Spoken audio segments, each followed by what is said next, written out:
voy a platicar en qué punto me encuentro yo en el sentido de mi entendimiento de la relación entre conciencia y cerebro, y quizá con eso le pueda yo contestar su pregunta.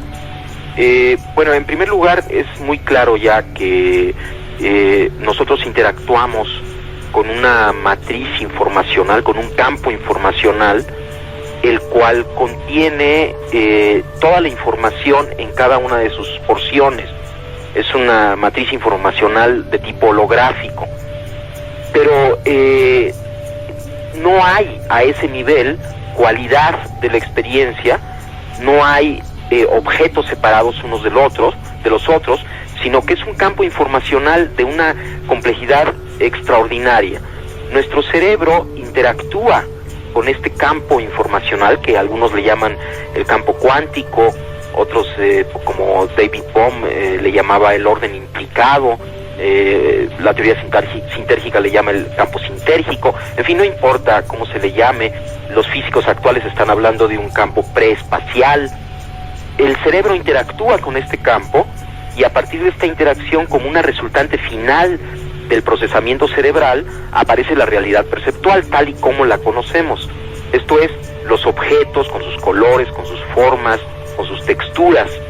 La información de estos objetos se encuentra en esta matriz informacional, pero no la cualidad. El cerebro está encargado de alguna manera de decodificar este campo informacional, y la resultante final es la realidad perceptual. Ahora, nosotros en general tenemos la confusión de ver la resultante final, en lugar de como resultante final, como estímulo primario, y esto resulta de una incapacidad de acceso al proceso.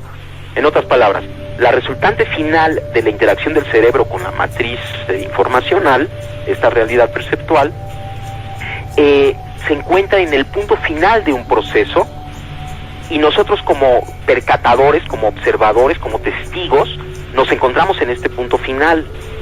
No tenemos acceso a cómo se crea la realidad perceptual, sino solamente a su resultante final.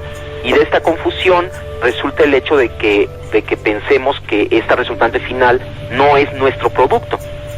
Ahora, desde este punto de vista, la capacidad cerebral ya a este nivel, o sea, esta impresionante decodificación que hace el cerebro de la matriz informacional para dar lugar a la realidad perceptual, ya es algo que ni siquiera alcanzamos a entender cómo hace el cerebro para lograr este portento, este milagro de la realidad común y corriente, de lo que vemos como una imagen visual, de lo que oímos como un sonido.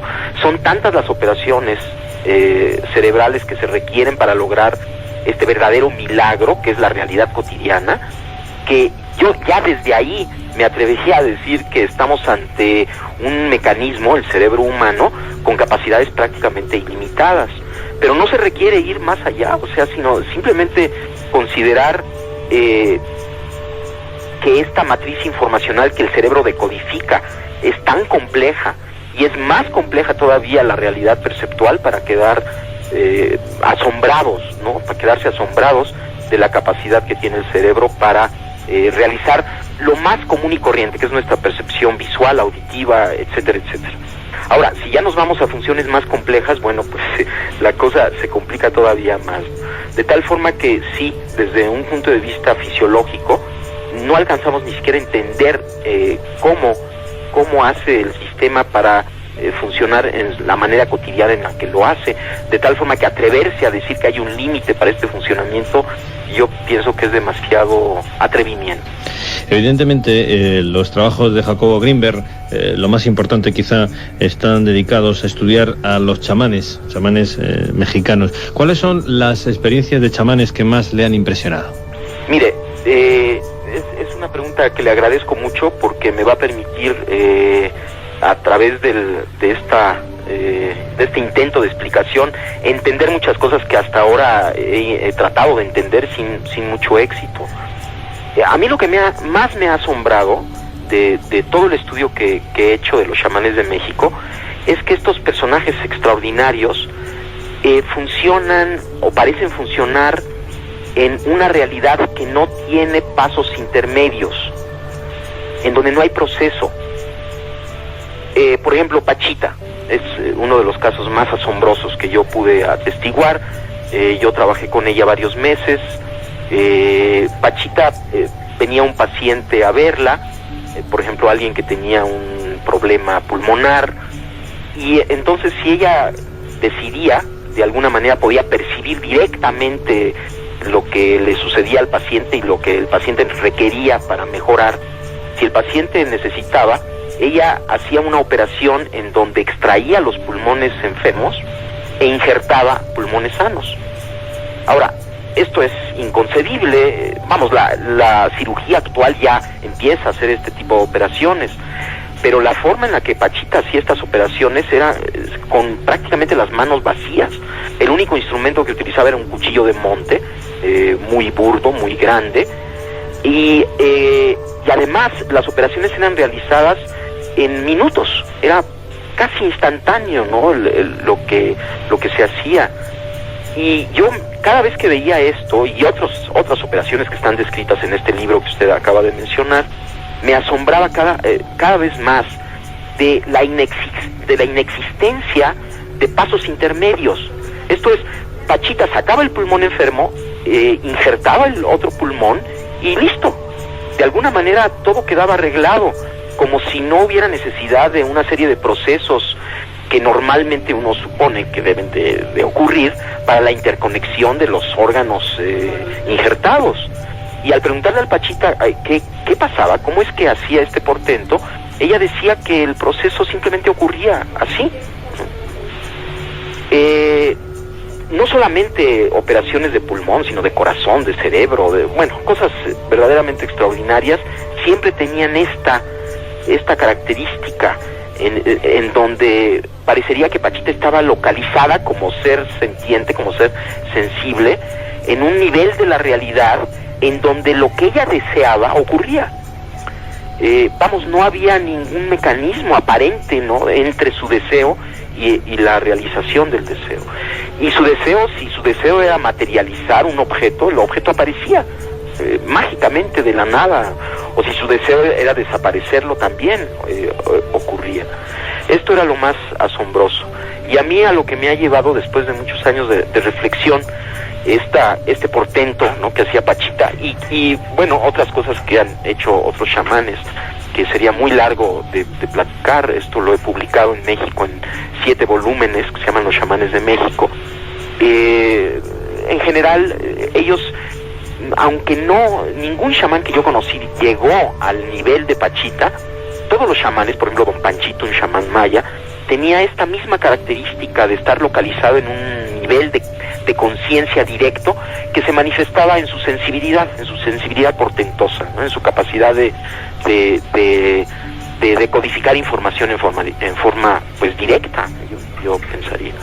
Ahora, yo he tratado de explicar esto en muchas formas y la verdad es que no he tenido mucho éxito, y lo último que he pensado, que le voy a platicar, es lo que más se acerca, de acuerdo con mis ideas, a un posible entendimiento de lo que sucedía. Decía antes que el cerebro, al interactuar con este campo informacional preespacial, como resultante final, crea la realidad perceptual. Ahora, lo que yo he pensado es que esta realidad que se crea, que es el producto final de un proceso cerebral, una vez creada, tiene una existencia real.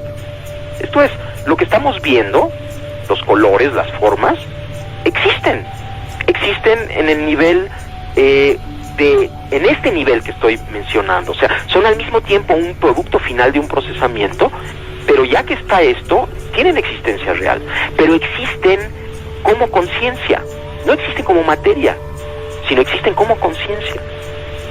De acuerdo con esta idea, Pachita estaba localizada en esta conciencia directamente, ya en la creación, ya no había proceso, y las leyes de esta conciencia que llamamos mundo, que llamamos objetos, que en realidad es pura conciencia, de alguna manera ella las manejaba, y en este nivel no hay pasos intermedios, puesto que todo es conciencia, puesto que aún los objetos que percibimos son esta resultante final, son parte de la conciencia. Entonces, si uno está totalmente localizado ahí, si uno no tiene ninguna duda acerca de que la realidad es ese nivel, entonces uno simplemente funciona en ese nivel con las leyes de ese nivel.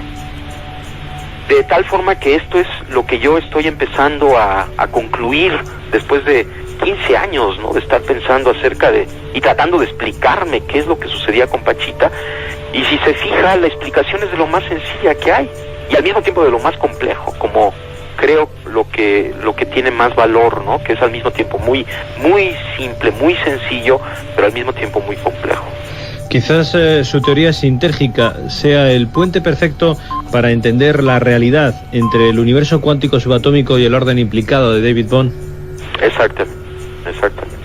Y además yo pienso que es el inicio. Para mí se ha convertido esta nueva idea que estoy teniendo en una fuente inagotable de aventuras de la conciencia, en mi propia conciencia, porque obviamente esta idea no es nada más intelectual, ¿no?, sino viene de una vivencia, y estoy intentando vivir en ese nivel, ¿no?, intentando recordar todo el tiempo esto y ver qué es lo que sucede, y es verdaderamente precioso, ¿no? Uno acepta esta realidad como un milagro, como una creación, como parte de la conciencia, se santifica lo cotidiano. Hay una serie de efectos muy bellos, ¿no?, que todo se llena de amor, hay una hermandad enorme entre todo, porque uno entiende que en ese nivel todo está unificado. Los estudios realizados a chamanes como Rodolfo Flores, que estuvo en nuestro programa, recordarán nuestros oyentes antes de verano, unen la ciencia con la unidad espiritual de conciencia que ellos perciben. Definitivamente sí. Mire, la teoría sintérgica afirma que dentro del procesamiento que el cerebro hace para construir la realidad perceptual, uno de los últimos procesos es la creación del campo neuronal. El campo neuronal es una matriz, otra vez, pero resultante de la actividad cerebral. O sea, es una matriz de interacciones entre todas las activaciones de las neuronas de nuestro cerebro.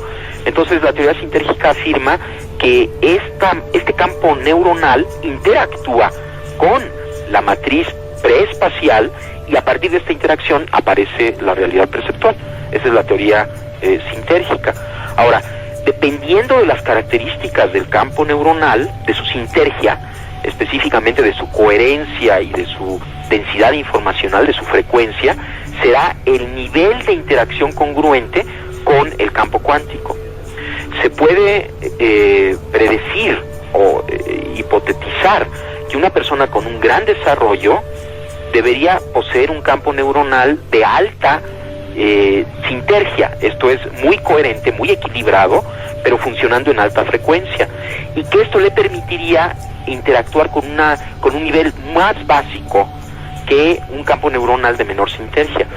Lo que vimos en el cerebro de don Rodolfo, que indudablemente es una gente extraordinariamente desarrollada, confirma lo que acabo de decir. Su coherencia, sus nexos de coherencia, hablando en términos un poco más técnicos, la máxima densidad de sus nexos de coherencia está localizada en altas frecuencias, comparativamente con sujetos normales de la misma edad, en donde sus nexos de coherencia están en bajas frecuencias. De tal forma que la evidencia que estamos obteniendo a nivel de laboratorio está confirmando la teoría sintérgica y avalando todas estas ideas que he mencionado. Los estudios, como decimos, han sido muy complejos, muy largos, han sido muchos años dedicando Jacobo Grinberg a los chamanes, a la interacción del mente con la materia. ¿En qué momento de sus investigaciones se encuentra? Estoy entendiendo esta realidad como conciencia, ¿no? Toda la realidad que percibimos como conciencia, y estoy en este punto intentando no olvidarme de esto, refrescándome en cada momento, ¿no?, en esta visión, y pues bueno, sigo en el laboratorio y voy a seguir porque hay muchísimas cosas que hacer, muchas hipótesis que probar.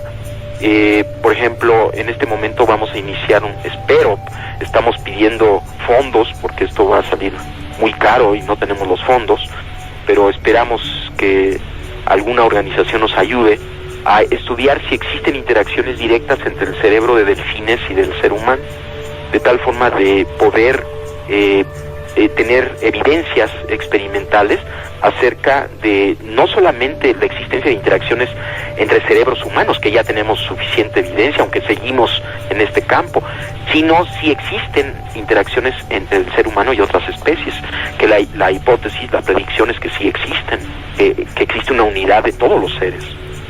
Esa es una cosa que estamos iniciando. Otra cosa es que estamos esperando una profesora de la India, una colega, que está muy interesada en el estudio del potencial transferido, de la interacción cerebro a cerebro, pero ahora vamos a intentar hacer un experimento a larga distancia entre la India y México, y ella va a estar 3 meses en el laboratorio para pues quedar de acuerdo, entrenarnos ambos, tener toda una metodología, y vamos a ver si podemos hacer el experimento de potencial transferido entre India y México. Esto es muy importante porque una de las consideraciones del punto de vista que le acabo de mencionar es que ya como conciencia existen leyes particulares de la conciencia que no necesariamente son las leyes que conocemos o que conoce la ciencia física. Y aunque en este punto hay un acuerdo, podría haber un acuerdo, y una de las leyes de la conciencia es la no localidad, que sí se observa en partículas elementales. La paradoja Einstein-Podolsky-Rosen indica que entre partículas elementales hay efectos de interacción no local. ¿Qué quiere decir interacción no local? Quiere decir que existen interacciones instantáneas a distancia, que no pueden ser explicadas por la teoría de la relatividad ni por ningún sistema de información que mande información de una partícula a la otra, sino solo si consideramos que en un nivel existe una unidad. Entonces, bueno, estamos trabajando duro, hay todo un equipo de colaboradores que están muy entusiasmados, ¿no?, trabajando en el laboratorio, y estamos empezando a preparar un nuevo libro. De hecho, bueno, en México apareció un libro que se llama El Yo como Idea. Una porción de este libro, espero que ya haya aparecido en España como El Sabor de la Iluminación, de Editorial Sirio. No sé, creo que ya debe de haber salido. Y estamos preparando un nuevo libro, ya es un libro coeditado, que se va a llamar La realidad como conciencia y la conciencia como realidad, en donde se van a manejar todas estas ideas de la realidad como conciencia, pero al mismo tiempo como producto final de un procesamiento, y la conciencia como realidad. De tal forma que hay pues muchas cosas que hacer, gracias a Dios, mucha curiosidad, ¿no?, por seguir avanzando, y con mucho agradecimiento por todo lo que está sucediendo.